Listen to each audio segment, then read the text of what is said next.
And welcome back to my channel. और आपको पता है आज हम पढ़ रहे हैं कक्षा 10वीं और 10वीं का पढ़ेंगे भूमि संसाधन। भूमि संसाधन क्या है? हम पढ़ चुके हैं संसाधन क्या है। तो संसाधनों का जो लिस्ट है जो हमको प्राप्त होती है प्रकृति से, लिस्ट कह सकते हैं उसको हम, जिसमें भूमि के अलावा और भी संसाधन है जो आते हैं, उसमें सबसे पहला संसाधन है भूमि। तो भूमि संसाधन आया कहां से? मैंने आपको बताया था उस दिन कि प्रकृति किससे बनी है? भगवान से बनी है। किससे बनी है? भगवान से बनी है। भगवान शब्द में 4 व्यंजन है और 1 स्वर है, जिनसे मिलकर बना है भगवान। तो भगवान में सबसे पहला शब्द क्या है? भ। मैंने आपको उस दिन इसका पूरा विस्तार बताया था कि भ से क्या, ग से क्या, व से क्या, आ से क्या और न से क्या। तो भ से भूमि, भ से भूमि पहला संसाधन जो आपकी महती आवश्यकता है, जिसके बिना प्रकृति का कोई भी प्राणी जीवित नहीं रह सकता, या ये कहें कि वो रह ही नहीं सकता अगर भूमि ना हो। तो सबसे पहली आवश्यकता आपकी क्या है? भूमि, जिसमें आप रहते हो, निवास करते हो, और जितने भी काम आप भूमि में रहकर करते हो वो सब हमको पढ़ना है। जैसे कि मनुष्य भूमि में निवास करता है, उसी भूमि में वो फसल उगाता है, उसी भूमि में वो घर बनाता है, उसी भूमि में वो उद्योग बनाता है, धंधे बनाता है, सड़क बनाता है, बांध बनाता है, नदी बनाता है, अस्पताल बनाता है, और बहुत सारी चीजें मनुष्य कहाँ बनाता है? भूमि में, जिससे उसका जीवन क्या हो सके? सरल और सुगम हो सके। तो आज हमको क्या पढ़ना है? भूमि संसाधन। भूमि संसाधन का उपयोग किस प्रकार मनुष्य अपने जीवन को सरल बनाने के लिए करता है, इसको हम विस्तार से इसके आगे पढ़ेंगे। चलिए शुरू करते हैं। तो आइए शुरू करते हैं भूमि संसाधन। तो भूमि संसाधन क्या है मैंने आपको बता दिया। अब इस संसाधन का उपयोग हम किस प्रकार करते हैं, अर्थात भूमि का उपयोग मनुष्य अपने विकास के लिए, अपनी आवश्यकताओं की पूर्ति के लिए किस प्रकार करता है, यह हमको समझना है। तो भूमि उपयोग क्या है? किसी देश या प्रदेश के लोग अपनी भूमि का जो उपयोग करते हैं उसे भूमि उपयोग कहा जाता है। ठीक है, मतलब किसी देश या प्रदेश में रहने वाले लोग जिस भूमि का, अपनी भूमि का जो वहां पाई जाती है उसका उपयोग वो करते हैं, उसे हम कहते हैं भूमि का उपयोग। यह उपयोग हमेशा एक जैसा नहीं होता और समय के साथ बदलता रहता है, अर्थात जैसी परिस्थितियां वैसा भूमि का उपयोग। मतलब ये हमेशा एक जैसी नहीं होती, देश, काल और वातावरण के अनुसार भूमि और उसका उपयोग बदलता है। ठीक, तो अब भारत की भूमि के बारे में हम पढ़ेंगे।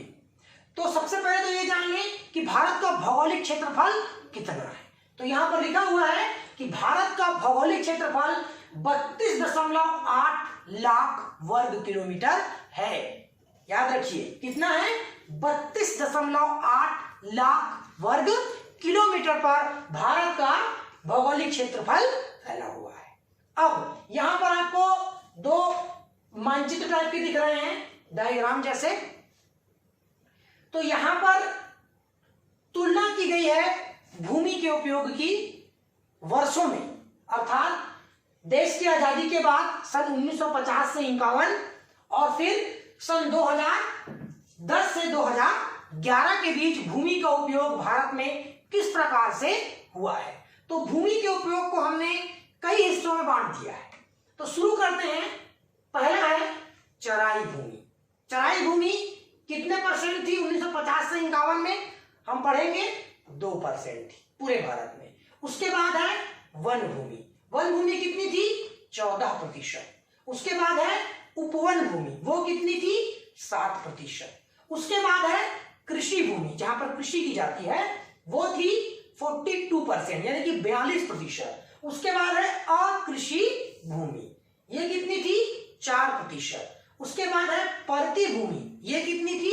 10%। और आखिरी में है बंजर भूमि, ये कितनी थी? 21% तो 1950 से 2010 और 11 में इस भूमि में क्या क्या परिवर्तन आया। जैसा कि हमने पढ़ा था कि भूमि जो है देश काल और वातावरण के अनुसार भूमि तो नहीं बदलती पर उसका उपयोग बदल जाता है। तो उसका उपयोग कैसे बदला, चराई भूमि को देखिए आप तुलना करते जाइएगा, मैं आपको बता रहा हूं। चराई भूमि कितनी हो गई 3%, वन भूमि कितनी हो गई 14 से 23 हो गई, उपवन भूमि क्या हो गई 60 से कम होके 1 हो गई, मतलब 1% हो गई, और कृषि भूमि 42 से बढ़ के हो गई 46, मतलब 4% कृषि भूमि बढ़ गई। उसके बाद है अकृषि भूमि 4% से बढ़ के कितनी हो गई 9%।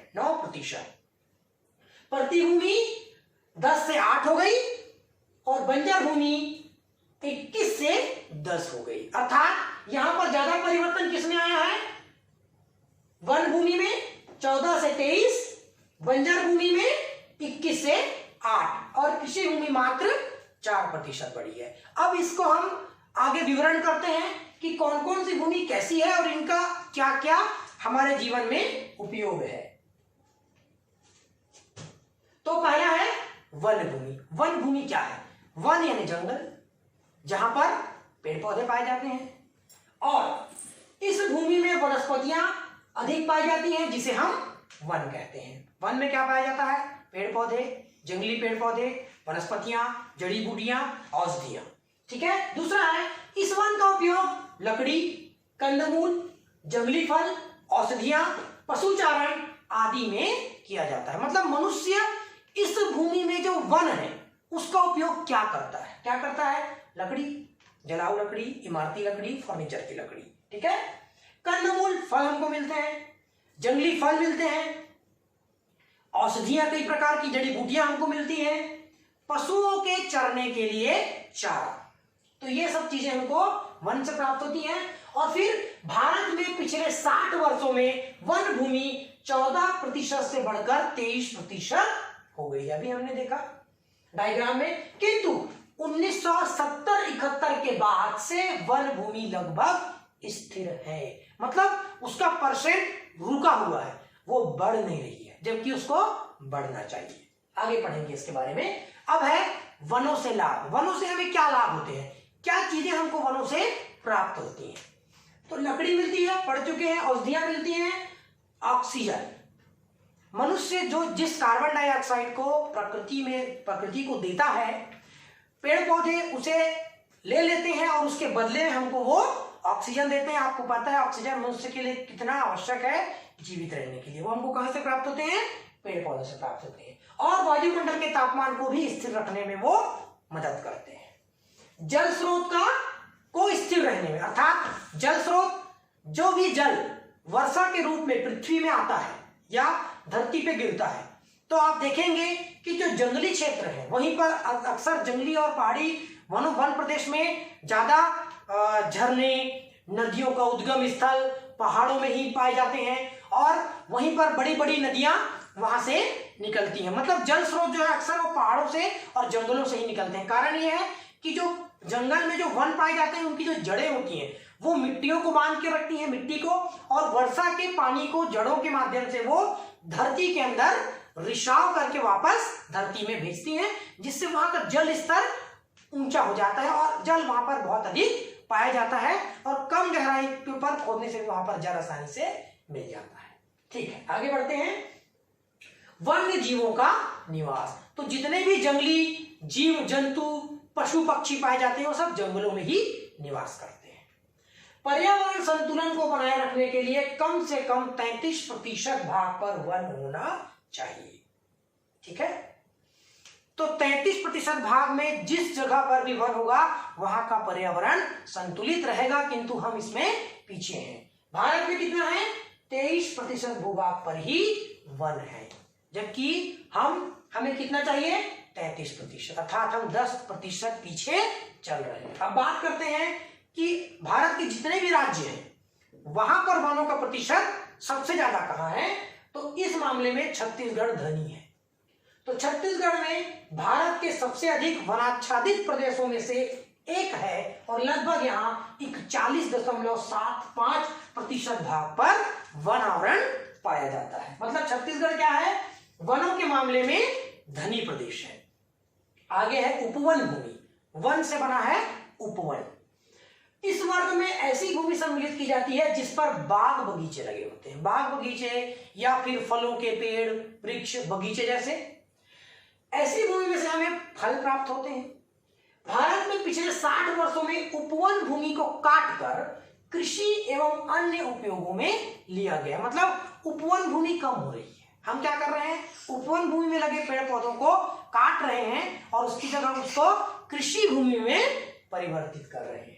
अतः विगत 60 वर्षों में यह 7% से कम होकर 1% रह गई। आगे है कृषि भूमि, अर्थात वो भूमि जिस पर कृषि या खेती की जाती है।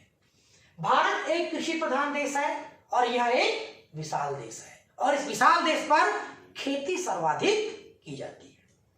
कृषि भूमि से हमें अनाज प्राप्त होता है, साथ ही उद्योगों के लिए कच्चा माल भी प्राप्त होता है। मतलब अनाज के साथ जो उद्योग होते हैं वो भी कृषि पर निर्भर है, कृषि भूमि में की जाती है। तो सब आपस में एक दूसरे से जुड़े हैं। तो इनको कच्चे माल की प्राप्ति कहां से होती है, कृषि उत्पादों से होती है। भारत में 1950 से 1951 में 42% भाग पर कृषि भूमि थी, जो आज के समय में 46% है, हमने देखा था। भारत में सिंचाई के विस्तार के कारण उसी जमीन पर 2 या 3 फसलें ली जा रही हैं, जिससे फसलों का उत्पादन बढ़ा है। मतलब टेक्नोलॉजी विकास की अवस्था से गुजरते हुए हमने टेक्नोलॉजी को डेवलप कर लिया, सिंचाई की व्यवस्था अच्छी कर ली, जिससे हम क्या कर रहे हैं, उसी भूमि पर 2 या 3 बार फसल लेके उत्पादन को हम क्या कर रहे हैं, बढ़ा रहे हैं। उसके बाद है अकृषि भूमि, नाम से स्पष्ट है, अकृषि अर्थात जहां पर कृषि नहीं होती। इसके अंतर्गत वो सारी भूमि आती है जिसमें कृषि नहीं की जाती, अपितु गैर कृषि कार्य या उपयोग में लाई जाती है। इसके अंतर्गत हिमाच्छादित पर्वत, रेत के टीले, मकान, दुकान, उद्योग, सड़क, रेल मार्ग, बाजार, खेल का मैदान, तालाब, नदियां, बांध आदि। मतलब कृषि के अलावा जो भी भूमि हमको दिखाई देती है, जहां पर ये सब चीजें और भी बहुत सारी चीजें हो सकती हैं जिसका नाम मैं नहीं ले रहा हूं, आप समझदार हैं, तो वो सारी चीजें अकृषि भूमि के अंतर्गत आती हैं। नगरीकरण और यातायात में वृद्धि के कारण अकृषि भूमि का तेजी से विस्तार हुआ है। मतलब नगरीकरण ने अकृषि भूमि को बढ़ाया है और साथ ही साथ यातायात के साधनों में। और राष्ट्रीय भूमि उपयोग में 1950 और 10 के बीच अनुपात 4 से 9% हो गया है। इसके बाद है परती भूमि। किसानों द्वारा अक्सर कमजोर जमीन को खाली छोड़ दिया जाता है ताकि जमीन की उर्वरता फिर से बढ़ जाए, जिसे हम क्या कहते हैं, परती भूमि कहते हैं। मतलब किसान क्या करते हैं, उस भूमि कुछ दिन के लिए खाली छोड़ देते हैं, जिसे हम परती भूमि कहते हैं। अब ये 2 प्रकार की है, पहला है वर्तमान परती भूमि और दूसरा है पुरानी परती भूमि। अब ये वर्तमान परती भूमि क्या है, जो केवल 1 वर्ष के लिए परती छोड़ी गई हो उसे वर्तमान परती भूमि कहा जाता है। 1 वर्ष उसको खाली या परती छोड़ने पर उस भूमि पर ह्यूमस की मात्रा बढ़ जाती है, जिससे उसमें उपजाऊपन बढ़ जाता है, मिट्टी में उसकी उत्पादन क्षमता बढ़ जाती है, जिससे किसानों को फायदा होता है। उसके बाद है पुरानी परती भूमि, जो 1 से अधिक वर्षों के लिए परती छोड़ी गई हो, 1 या उससे अधिक वर्षों के लिए खाली छोड़ दी गई हो, और जिस पर कृषि कार्य का विस्तार नहीं होने पर यह बंजर भूमि में परिवर्तित हो जाती है। अर्थात इसमें किसी भी प्रकार का कई वर्षों तक कोई कृषि कार्य नहीं होता, तो ये बंजर हो जाती है और भारत में लगभग 8% भूमि परती है।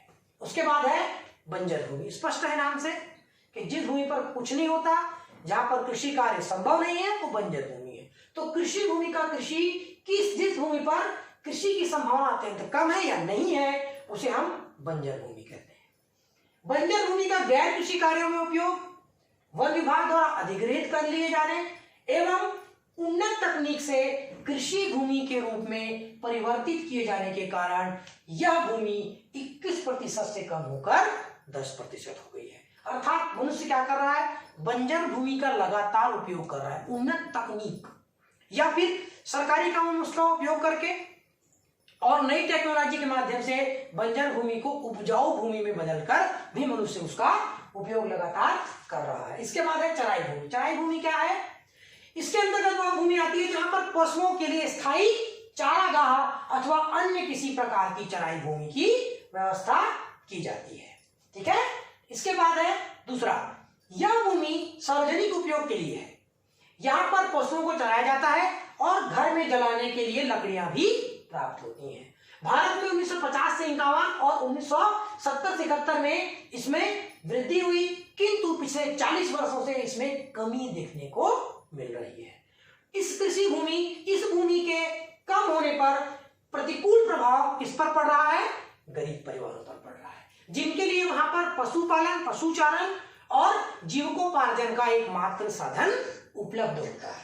साथ ही चराई भूमि के कम होने का एक और कारण इसका अतिक्रमण कर दूसरे कार्यों में इसका उपयोग किया जाना है, अर्थात सरकार द्वारा या निजी व्यक्तियों द्वारा चराई भूमि का अतिक्रमण अर्थात उस भूमि पर कब्जा करके या उसके अपने कार्य क्षेत्र को बढ़ा के इस भूमि का उपयोग गैर कार्यों में किया जा रहा है, अतिक्रमण करके, जिस कारण चराई भूमि धीरे धीरे कम होती जा रही है। अब इसके बाद है सरकार द्वारा भूमि अधिग्रहण। भूमि अधिग्रहण का मतलब होता है कब्जा करना, अपना आधिपत्य स्थापित कर लेना या उसको अपने पास रख लेना। ठीक है। अधिग्रहित कर लेना। तो अधिग्रहण क्या है? सरकार को यह अधिकार है कि वह सार्वजनिक उपयोग के लिए किसी निजी व्यक्ति या गांव की जमीन को उचित मुआवजा देकर अधिग्रहित कर सकती है। मतलब किसी गांव की जमीन को या किसी व्यक्ति की जमीन को आवश्यकता पड़ने पर सरकार अधिग्रहित कर सकती है। क्या करके? उसके बदले में उसको मुआवजा देगी। इस कानून की मदद से सरकार विभिन्न कार्य जैसे सड़क, रेल मार्ग, हवाई अड्डे, खदान, औद्योगिक क्षेत्र, अस्पताल, दफ्तर, बांध आदि का निर्माण कर सकती है। मतलब सरकार क्यों किसी भूमि को कब्जे में लेगी? जब सरकार को उस भूमि की आवश्यकता होगी, जैसे कि हवाई अड्डा बनाना है या फिर रेल की पटरी बिछाना है या फिर अस्पताल बनाना है, या सोचिए आप कि आपके गांव के आसपास कहीं पर खदान है और उस पर कोई अयस्क निकल गया है, उससे सरकार उसको अधिग्रहित कर लेगी, अपने कब्जे में ले लेगी और वहां उसका उपयोग देश के हित के लिए करेगी। तो इस प्रकार सरकार क्या करती है? इस भूमि को अधिग्रहित कर लेती है।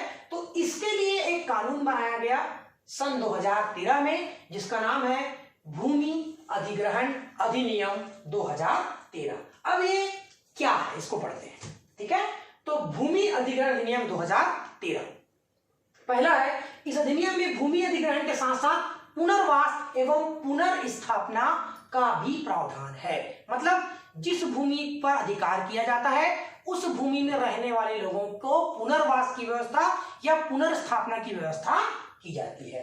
निजी कंपनियों अथवा सार्वजनिक निजी भागीदारियों के इस्तेमाल हेतु भूमि के अधिग्रहण के मामले में 80% विस्थापित व्यक्तियों की सहमति अपेक्षित है। मतलब वहां रहने वाले लगभग 80% लोगों की सहमति अति आवश्यक है। उसके बाद है विस्थापित या अधिग्रहण द्वारा प्रभावित परिवारों में संबंधित भूस्वामियों के साथ साथ वे सभी लोग भी सम्मिलित होंगे जो उस जमीन से अपनी आजीविका पाते थे, जैसे कि मजदूर, बटाईदार, चरवाहे, आदिवासी आदि। फिर है केवल अति विशेष परिस्थितियों में ही बहुफसलीय व सिंचित कृषि भूमि का गैर कृषि उपयोग के लिए अधिग्रहण किया जा सकेगा। फिर है अधिग्रहण से पूर्व उस जमीन के उपयोग के परिवर्तन का सामाजिक व पर्यावरणीय प्रभाव का अध्ययन किया जाएगा। अर्थात उसको अधिग्रहित करने से पहले इस बात का अध्ययन किया जाएगा कि उसको अधिग्रहण करने से वहां पर कुछ प्रतिकूल प्रभाव न पड़े। भूस्वामियों व अन्य को उचित मात्रा में मुआवजा दिया जाएगा। जिस काम के लिए भूमि का अधिग्रहण किया गया है उसके अलावा अलग उस भूमि पर कोई कार्य अगर 5 वर्ष तक नहीं किया गया तो या अधिक समय तक नहीं किया गया तो उस भूमि का उपयोग नहीं होता है, तो उसे पुराने भूस्वामियों को लौटा दिया जाएगा। और आखिरी है सरकार की पूर्व अनुमति के बिना अधिग्रहित भूमि के स्वामित्व में कोई परिवर्तन नहीं होना है। तो ये है भूमि अधिग्रहण अधिनियम 2013। इसको अच्छे से अध्ययन करेंगे। तो इस अधिनियम के आने के बाद बहुत सारे ठेकेदार और कई लोग शिकायत कर रहे हैं कि उनको भूमि मिलने में बहुत परेशानियों का सामना करना पड़ रहा है, अधिग्रहित नहीं कर पा रहे हैं भूमि को। तो इतना आज हमने पढ़ा है। आप लोग इसको और अच्छे से घर में रीड करेंगे, पढ़िए बेहतर तरीके से। उम्मीद है आप लोग को समझ में आई होगी मेरी बात। भूमि संघनन क्या है आप समझे होंगे। इसके बाद की क्लास हम बाद में लेंगे। तब तक घर में रहिए, स्टे होम, खुश रहिए, बाय।